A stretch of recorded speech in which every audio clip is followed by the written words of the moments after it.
Hello everyone, in this video I'll be translating and summarizing the latest Urdu broadcast by Shahbaz Gill to make it accessible for our English-speaking audience.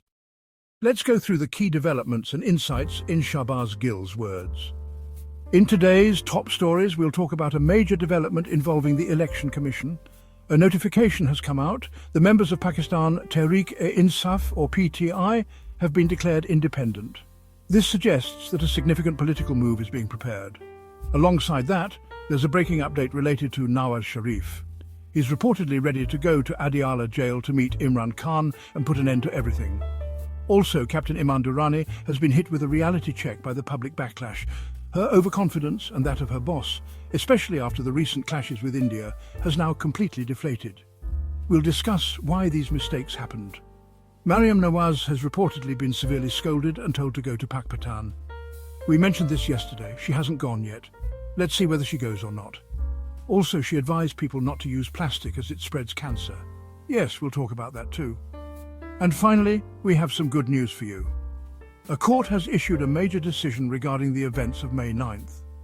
A significant part of the propaganda surrounding that date has been deflated. Despite the 26th constitutional amendment, the cases related to May 9th are not holding up in court because they are all false. Now on to the first news story. It's related to the Election Commission of Pakistan. The notification we're showing you is a calculated move. It's dated yesterday, July 2nd, but was released today. Our sources say it was actually issued today, but signed late last night. This notification states that the PTI members who were previously declared as members, again following a Supreme Court decision, are now being declared independent once more. This means that many of them may join the Sunni Ittihad Council or remain independent. Most likely, they'll be declared independent, and as independents, there are no restrictions. They can join anyone. Based on that, a forward bloc will be created and proceedings will begin. The first such move is expected to start in Khyber Pakhtunkhwa, or KP. Now you might think the KP government will fall. I don't think so. My sources say that Ali Amin Gandapur will be offered to remain chief minister. Whether he accepts or not, time will tell. The idea is that he stays CM, but with a new forward bloc supported by 52 opposition members to complete the numbers. Even if PTI members vote for him, that's acceptable. He can still be CM, but a forward bloc must be formed. You may wonder, what's the benefit of this? The goal is to reduce the direct influence of Imran Khan on the KP government. After all, he's the one who got the votes. This government was elected on his mandate. The aim is to restructure that mandate and change the narrative. They want to show that the CM isn't there because of Imran Khan, but due to new political arrangements. This is all to reduce Imran Khan's grip on the province, or at least show the public that his influence has been neutralized. Meanwhile, the Awami National Party, or ANP, has stated they won't be part of any conspiracy to change the KP government. This isn't because they're deeply democratic. After all, Aimal Wali Khan became a senator from Balochistan with support from Chaudhry Nizamuddin. If they saw a chance to get power, they would grab it, but right now, they believe they won't get a major seat like CM, so they're not interested in getting involved in this mess. The same goes for Maulana Fazlur Rahman, who also said his party won't be part of any such scheme, but again, it's because they see no gain. The CM and cabinet will remain the same. Only reshuffling of positions might happen at lower levels, handled by Nizamuddin. That's why they're giving big statements of staying out. The real reason behind all this is to eventually make Field Marshal, a term used satirically here, the head of state. By declaring PTI members independent, forming forward blocs and securing votes, they're trying to get a two-thirds majority in the National Assembly. They want to replicate this strategy in other areas too, to divide and pacify PTI's power in assemblies and reduce Imran Khan's influence. The next news is related to this. Journalist Wasatullah Khan has commented on it. He noted that this isn't the first time seats of a political party have been taken away. In September 1971, the Awami League was banned in East Pakistan, just like PTI has been now. The Awami League's 72 seats were redistributed among various parties. Similarly, more than 72 seats of PTI have been snatched and given to others, even more than what happened back then. Wasatullah Khan warned that the country broke apart after those 1971 actions. He's reminding us that such political engineering destroyed the nation once. And right now, efforts are clearly underway to damage democracy and hollow out the foundations of the country. May Allah protect our beloved homeland, and may these sinister plans fail. Moving to the next story, as we mentioned, Nawaz Sharif is reportedly ready to go to Adiala jail. Journalist Kamran Shahid broke this story, claiming Nawaz is prepared to meet Imran Khan to resolve all differences and end the politics of hate. In my opinion, this is just a diversion tactic. There's no real intent. Even Yusuf Raza Gilani has recently said that negotiations should happen. Everywhere you're hearing calls for dialogue, and these always start when Imran Khan is about to give a protest call.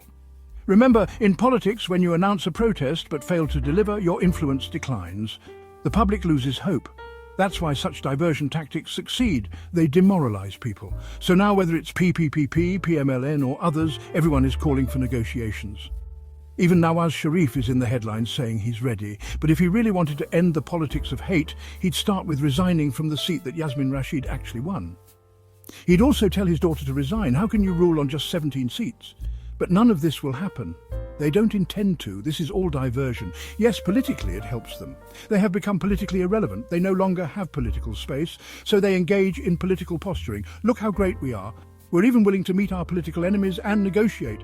So yes, Nawaz Sharif could stage a drama to revive himself and the PMLN by visiting the jail. That might slightly improve public perception of him. But in reality, they don't ever want to talk to Imran Khan or have him released. You know this, and I know this. But like I said, if he does visit the jail, he might gain public sympathy. I can't say for sure whether he'll go or not. Now to the next news item, Captain Iman Durrani. Maybe she's a major now, as I said yesterday, but since everyone still calls her Captain Iman Durrani, let's stick with that. Or maybe we can call her Faujan, like we call male soldiers Fauji. So this Faujan gave a talk. That talk was edited and officially released by ISPR, the Inter-Services Public Relations. The DG ISPR was aware of it. He approved it before it went public. But the public backlash that followed, the memes that came out, the harsh responses, was intense. Videos were made using artificial intelligence, some of which were, inappropriate and indecent, which I do not support. I always say such things shouldn't be done, but some of the videos were not vulgar and were actually very creative. For example, they showed Iman Durrani installing surveillance cameras and calling it a national interest act. In another video, she's standing in front of a Vigo vehicle while people are being kidnapped behind her, and she claims it's all in national interest. In yet another, she's stealing votes from ballot boxes on a table and again says this is in the national interest. And there are honestly many more like this, a flood of such videos. The backlash has been so massive that now we're told that the authorities are reconsidering why this video was even released. Apparently this happened because of the overconfidence that followed the recent clash with India. People close to the military leadership believed things had changed significantly in the public's perception. Most people I talk to say, Field Marshal Sahib has gained a lot from this, even though they regret that democracy is no longer intact in Pakistan. Still, they acknowledge the military leadership gained politically. Those who were previously critical of military involvement in politics may now give them some leeway due to this overconfidence.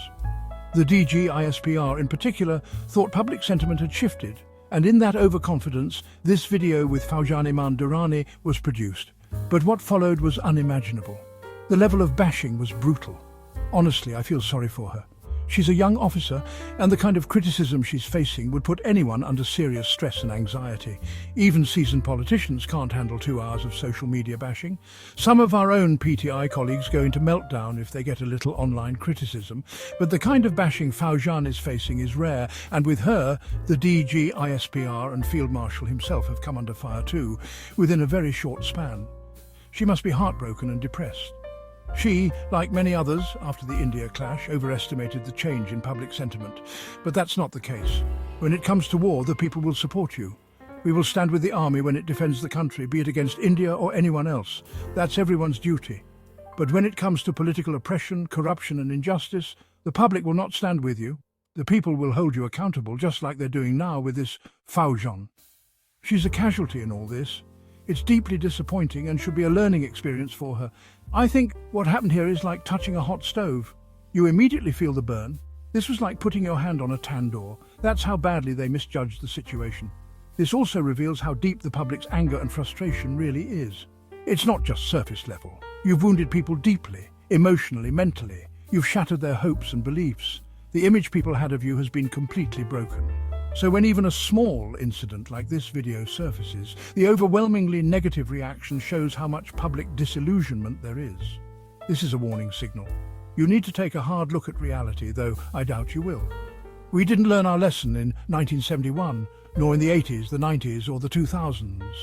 And we probably won't now either.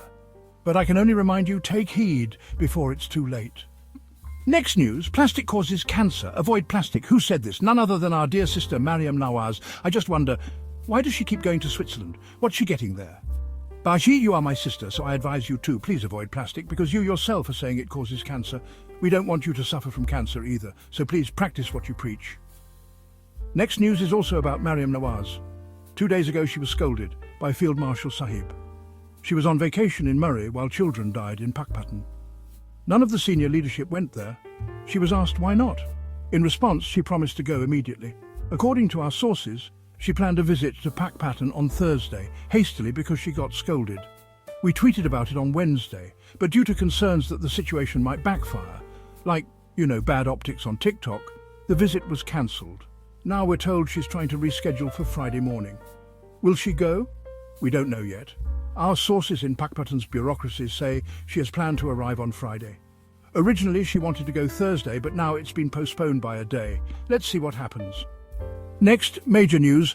4 PTI workers have been released by the High Court. Their names, Sohail Akram, Shahzeb and Mira Khan, at least 4 in total. These cases were related to May 9th. 2 of them were accused of attempted murder of police officers. When asked how they attempted murder, the prosecution said, with a stick. Which stick? The small thin one used for flags. That was all they had. In another case, the only evidence was that the person wore a PTI cap. The judges asked, so you were going to kill a police officer with a cap and a flag stick? Baba Awan fought these cases and deserves praise. He argued excellently, and the court threw the cases out completely, declaring them baseless and false. The police were told they had no evidence. Keep in mind, these cases are being heard after the 26th Constitutional Amendment, and it seems the judges involved are post-amendment appointees. And yet even they said this is all nonsense. These people had already been sentenced to 10 years in prison in lower courts on attempted murder charges. They've been jailed since May 9th, over 2 years now. But the High Court has now declared them innocent. If there were even 20% merit to these May 9th cases, they would stand. But none of them do. And yet, Faujan Iman Durrani tells us they do everything in the national interest. Well, here's your national interest laid bare in court. If even a little honesty is applied, not one of these May 9th cases will hold up. That wraps up our translation of Shahbaz Gill's video. I hope this English version helped you understand his message better. Please like, share and subscribe to Awami Lens to help our community grow.